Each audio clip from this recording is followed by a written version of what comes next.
My name is Chinwe, Ebere, Nwosu, and what got me into coaching. See, growing up for me I was like every average kid who had dreams of what they were going to become, things they wanted to do, lives they wanted to touch. Had so many talents I didn't even know how to manage. I had to juggle a lot of it, and growing up wasn't exactly as I would have expected it or I would have planned it, because life happened and society happened and culture happened, and judging from where I come from, these things kind of affected my childhood, affected how I viewed life, gave me a lot of paradigms that I picked, a lot of things that I wouldn't have ordinarily picked. But ironically, even as a child, even growing up, or as a youth, a teenager, I kind of attracted people who were stuck at points in their lives, who were not certain as to where they wanted to go, what they wanted to do.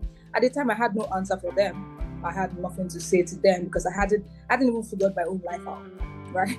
So it went on, and it wasn't coincidental that I became a HR professional. So during my practice in HR, I was more exposed to meet people. I was exposed to talking to people, to understanding people in the workplace. But however, unlike the traditional HR, we understand that traditional HR are those strict people who are usually feared. But that was kind of different for me because I was coming from a point where I needed people because I wanted people to be able to listen to me, which were things I never had when I was growing up. So that kind of informed me being a HR that is also a coach. So I was that HR that people were not scared to talk to. That HR that people could just walk into my office. I remember then in my office, people would just walk in to tell me their life problems or life concerns and challenges. They just pour it out there. I didn't know why people felt comfortable talking to me, but people did. I think maybe largely because I listen. I don't talk. I just hear you talk, and then we walk through it together. Now, at that time, it wasn't exactly a thing because where I come from, we don't exactly believe so much in coaching while I was growing up. So people didn't want to talk about their personal, struggles. Because people were scared of being judged, and the world makes coaching look as though talking look as though someone is trying to come into your business, right? So a lot of people were worried to talk. But I got that freely. It happened freely. People were just talking to me about stuff, and sometimes I couldn't handle them. But when I took a detour from HR at the point, and I felt like, okay, so if people could talk to me, then it has to mean something. So what can I do about this? How can I scale it? And I decided to go for coaching, and I went to get certifications as a coach. And I remember taking a certification in purpose life coaching, in goal to success, in happiness, and in relationship. Now, and I became a master life coach. Now, the whole idea of this was, like I said, to be more professional about it, right? To come out from the point where I'm dishing out advices or saying things from a sentimental point of view. And when I did that, I started practicing, but I realized that I needed to be more focused. I needed a greater focus. So when I started as a wholeness life coach. But in 2021, I released my first book. Or 2020, was that last year now? Yes, 2022, I released my first book. I don't know if you've seen it, Revamp.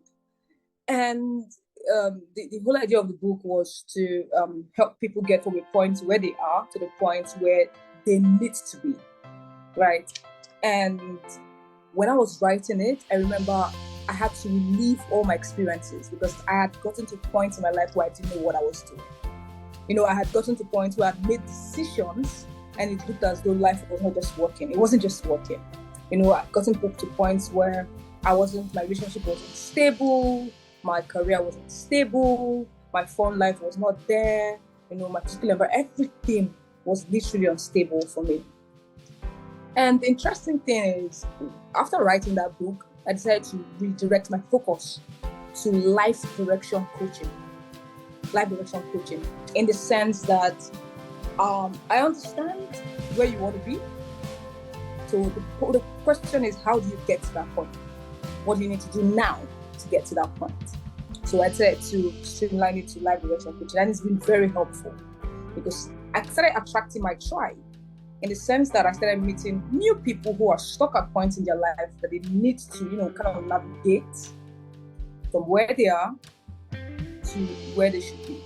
And all the in-betweens, everything they need to work on, the paradigms, the limiting belief, the ingratitude, the unforgiveness, all of these things they need to, work on to get to the point they should be or they want to be.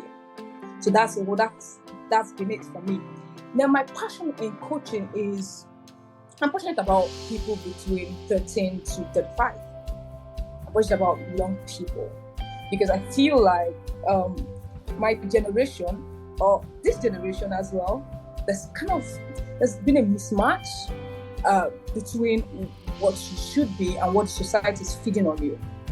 And because of it, people don't actually live, people exist. So with life direction coaching, I'm able to meet these people, give them clear directions.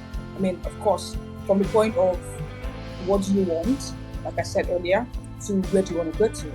And funny enough, ironically, I still meet people who don't even know where they want to get to. So throughout my process of coaching, so this, it kind of built this enthusiasm in me, kind of gave me this passion that I need to build people that are more future focused, people that are more impact driven. These are things we don't exactly have here, because everybody's living as the day goes by. Everybody let's just wake up. People just have the feeling that they just created to wake up, eat, sleep, and die. It's more to life than that. So that ignited my passion. But even at the fact that I want to coach more people between 13 to 35, I've come to realize that I even attract people in their 40s, which is quite ironic because, that was not my initial target, but I find myself attracting them even more, right? So that's it for me. I'm passionate about raising a different kind of generation, people that are future-focused, impact-driven, people that know what they want and go all out to get it. So that's it for me. Then, in the aspect of my spirituality, I'm a Christian. I grew up a Christian. And traditionally, we had this understanding or this limiting understanding of who God truly is, right? And most times, I realized that a lot of people even play that out.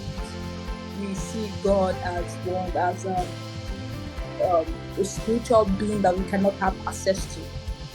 We see God as someone that we should be scared of rather than have reverential fear for. Now, I practiced this for a while, but it took a time for me to really understand God for myself, which is the basis of all of this. Because it took me understanding God for myself to be able to translate it into my coaching. Now, in my coaching practice, I help people. I don't force my religion down anyone's throat, for the records. I just help people understand that we are first a spirit with a soul living in a body. And if you're going to function properly, if you're going to get the right direction, you have to understand this tri-makeup of an individual. You have to work on your spirituality. You have to work on your soul, which consists of your emotions, your mind. You have to align all of that, and then work on your body to be the person. There's no point having a great spirituality and a great soul, mind, emotions, controlled, and you are not living, you don't have a healthy body to live out all of that. So now this is how my spirituality comes into place in coaching. I make people understand that God is not someone who's far off that you need to climb some kind of ladder to meet. You can actually feel the presence of God. You can actually imbibe the habit of worship, to get the presence of God. So my kind of guided meditation has to do with worship. Then we talk about how to connect with God during the guided meditation. and then we now proceed to you as an individual, right? Your mind, your emotions, those paradigms, those limiting beliefs, and all of that. So that's how my spirituality is aligned to my coaching. So what is unique about my coaching style? You see, one thing I didn't exactly like, this could be off the record anyway, about motivational speakers is that they come to tell you, you can do this, and nobody tells you how to do it. Right.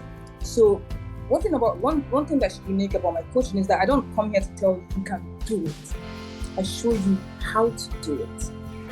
I mean, of course, not without you present, but as a guide to understand how to do it.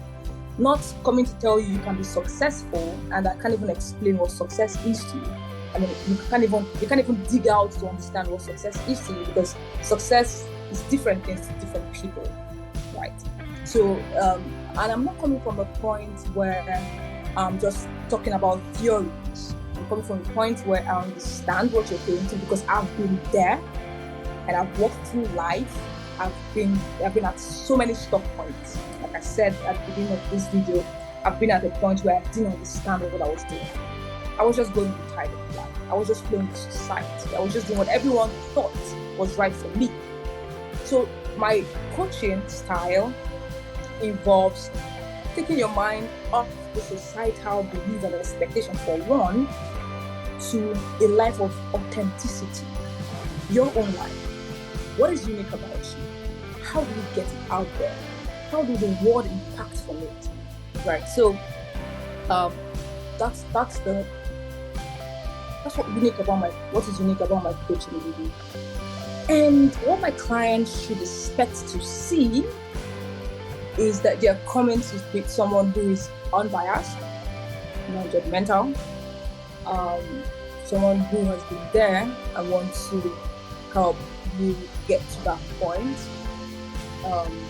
Overcome all those stop points, overcome all those bitterness, all those hatred, all those things that's stopping you, all those paradigms, all those stoppers. Now they come in, we're having the guided meditation, like I said, to invite the presence of God.